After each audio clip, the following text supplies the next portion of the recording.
Hey there, it's Matt from Mac Design Studio. I'm here to try and do my first video tutorial. It's been a while since I've done a tutorial, so what we'll be doing today is using some of the model information from Google Earth to create a context for us.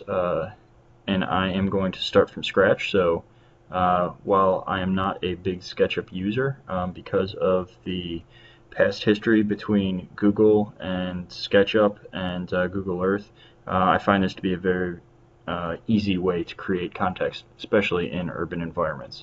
So I'm going to start here in SketchUp. Just start with a brand new, as you can see, nothing is in this scene. But the first and the key part of doing this is to add a location in SketchUp by going to geolocation, add location.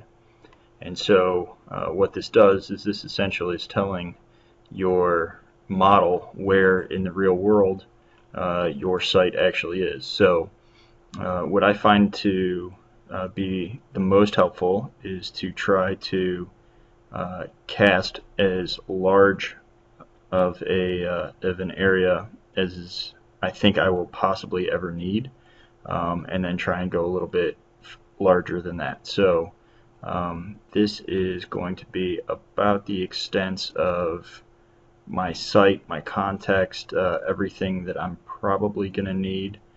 So I'll go ahead and get that within this white boundary box here, and then I'll go select region. See, if I needed to, I could go ahead and make this smaller, but I'm going to try and grab as large of a swath as I can here, so I'll hit grab, and after a couple minutes of computing, you'll see that it actually takes that Google Earth image, puts it right on top of my origin. And the nice thing is actually it comes in with Google Earth terrain. If you can see that, I'll turn off just the plain snapshot. And if we got down here, you can start to see a little bit of contour and context of the terrain, which might be helpful for you. So if you deal in a lot of mountainous regions, it could be a good way for you to start getting some contours and some site context there for you. So I'd like to do all of my importing pretty much from the top view and in the plain flat snapshot.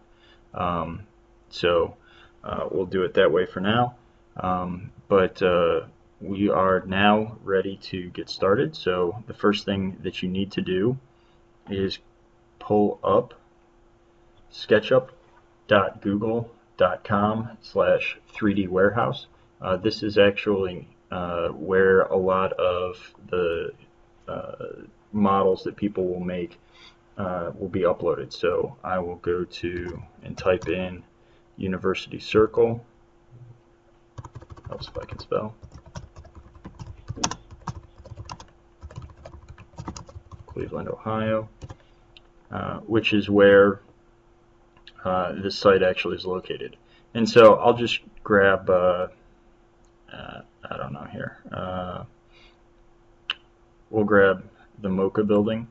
And it doesn't really matter which one you grab first, because the nice thing is it's got this map feature, and this is something that I found to be very, very critical here. So I've got the Mocha Cleveland building, which was actually completed by Farshid Musavi, right at the intersection of Euclid Avenue and Mayfield Road, you can see. But all of these other dots around here, the blue and the gray dots, are actually other buildings that I can actually select and see, and all of these have been geolocated. This is going to be incredibly useful for what we're going to do here in just a minute. So what I will do is I will take this and this Mocha model. It's going to be the first thing that I put in, and I could actually download it as a SKP file, the standard SketchUp file, or KMZ, which is going to be our Google Earth file, or the zip file right here. So what I'm going to do is actually download it as a KMZ file, and Sure. Um, oh, but go ahead and download that again as a KMZ file. And what you'll see is that because of the geolocation of the person who made this model, as well as the geolocation that I have just created for my model, I'll actually be able to import that directly to where it needs to go. So if I go to File, Import, and then under my downloads you can see I have Mocha Building and Site. If I go ahead and open that, there is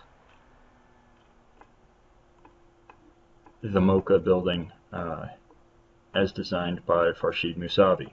I can continue to go through, and what I'll do is I'll go back to this map, and what I tend to like to do is try and find some of the buildings.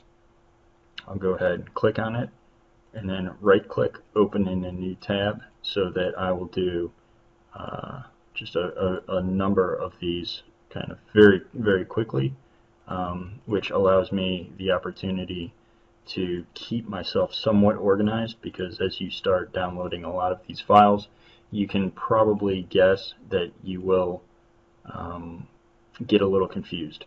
So this is a good example of a model where there are multiple models that have been created by a number of various SketchUp users. I tend to like to try and use the blue dot, which has been awarded by the Google, I guess, people as a better model than some of the others.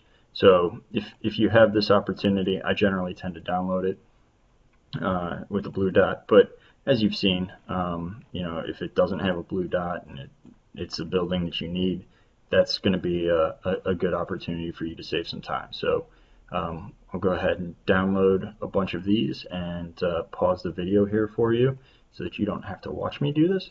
And we'll be back in just a minute.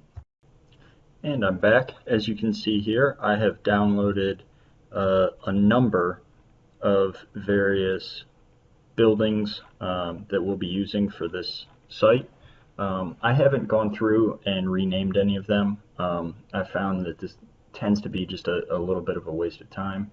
Because I'm using the KMZ file, I don't need to necessarily know what the name of all of these buildings are, but as a general housekeeping and to keep myself organized, way to go, what I'll do is I'll keep a folder that says in SketchUp or already used, and as I go through and add a bunch of these buildings, I will go ahead and see that I'll put it in there as a way to know what I have gone through and what I haven't, in case I need to stop for a little bit or my file crashes or anything. I kind of know where I am. So I will go ahead now and just start plugging away and start importing a bunch of these files, and you can see every once in a while you'll get something that says that this model is more than 1,000 meters from the origin, and that will cause a little bit of issue if you try to put this back into Google Earth. But if you're not planning on putting your whole scene back into Google Earth, then you can go ahead and just click Preserve Location, and there it is. It'll go ahead and populate that. The interesting thing to note is that you can actually do a couple things with this. Go ahead and add more imagery in this case you've noticed some of these buildings actually will allow you to populate off of the map that we've created. So I'll go ahead and create another map for myself, or another image. Go ahead and select that, and I don't necessarily need all of that. We'll come down and through here and just grab that, and what it will do is, after it's done thinking, you can see that it goes ahead and keeps the same origin point, but just extends the plane with the satellite image on it, as well as, I believe, the terrain. So there we go. You can see that I've done this before, and so I like to kind of give myself a little bit of room here for these types of extents, but then I'll go ahead and turn that back off. And then the nice thing about this is it just allows you to see if you're actually placing this building exactly where it should be. But again, because it's geolocated, should be the case. So let's go back to top view, and we'll continue. Hopefully I will be able to speed this up, and we'll just continue. Unfortunately, you cannot select multiple files to import at the same time. I mean, it'd be great to just capture them all, shift control or shift click and be able to select them all. Unfortunately, that's not the case. Just did that one, so we'll put that in there.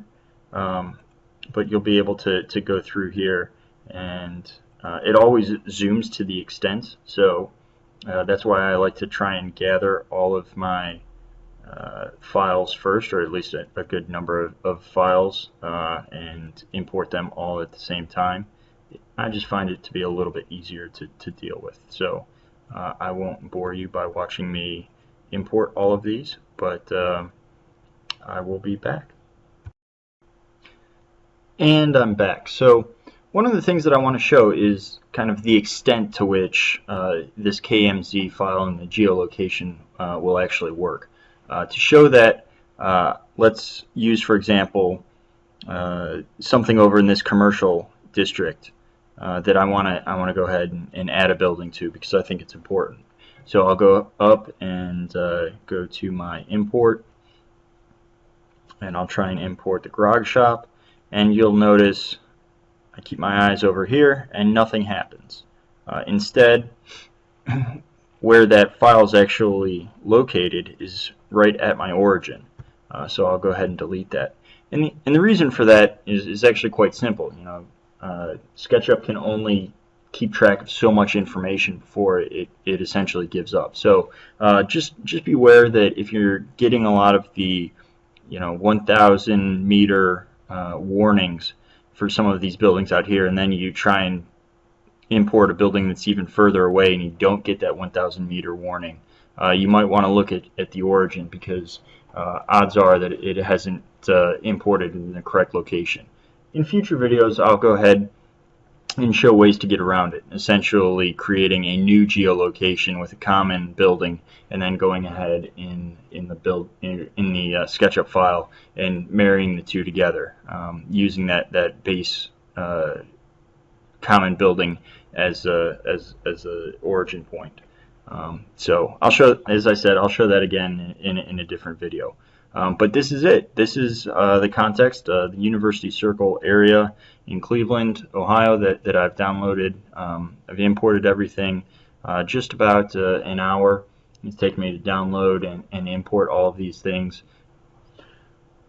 One of the last things that I wanted to talk about is probably something that I should have talked about a little bit earlier, but it's the fact that using these KMZ files, or even if you downloaded the SKP file, the native SketchUp file, most of these, not all of them, but most of these files come with maps that actually depict the elevations for the building. I found this to be incredibly helpful. It's a way to save on modeling. It's a way to keep file sizes down, and it's a way to go ahead and just save time more than anything. If this building is something in the background and it's not necessary, I'm not going to go ahead and model every single one of these windows. But if I'm doing a rendering, it might be helpful. If I'm showing it to a client, it might be helpful to see where some of these windows are.